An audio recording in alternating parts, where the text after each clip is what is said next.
I'm an example of someone who is an atheist and also considers myself a bright. So it's definitely possible to be a bright and be an atheist. It's interesting that a person can maintain a strong feelings of satisfaction that were built in through a religious upbringing, for example.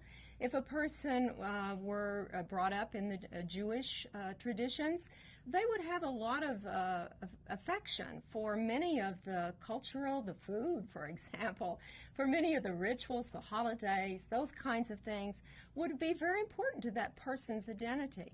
You might grow up in a Catholic religion, and you love the music, you love the rituals, you love the community.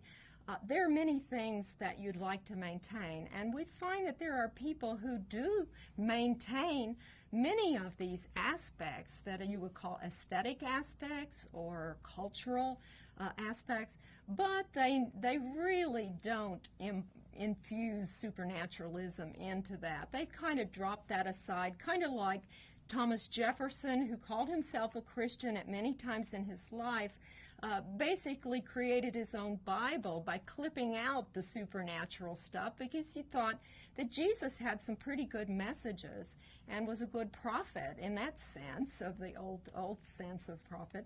And therefore, but he clipped out that supernaturalism, and I think that's what a lot of people that say, well, I'm a Christian, I'm a this, I'm a that, do. They basically stick with just the stuff they like and let the other flow by.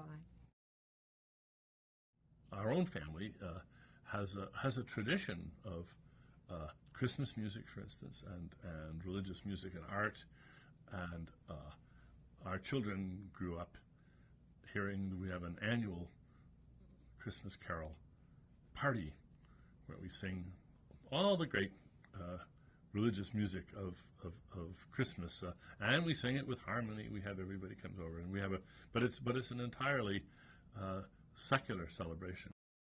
I get a lot of mail from clergymen, from people who are devoting their lives to a church, and some of them will say, well, basically I'm a bright.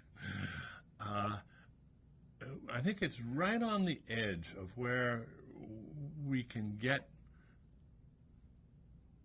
ministers, priests to just say, well, yes, I am a official of this church, but I'm a bright.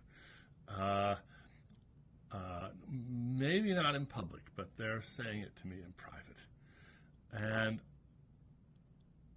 that's a good opening.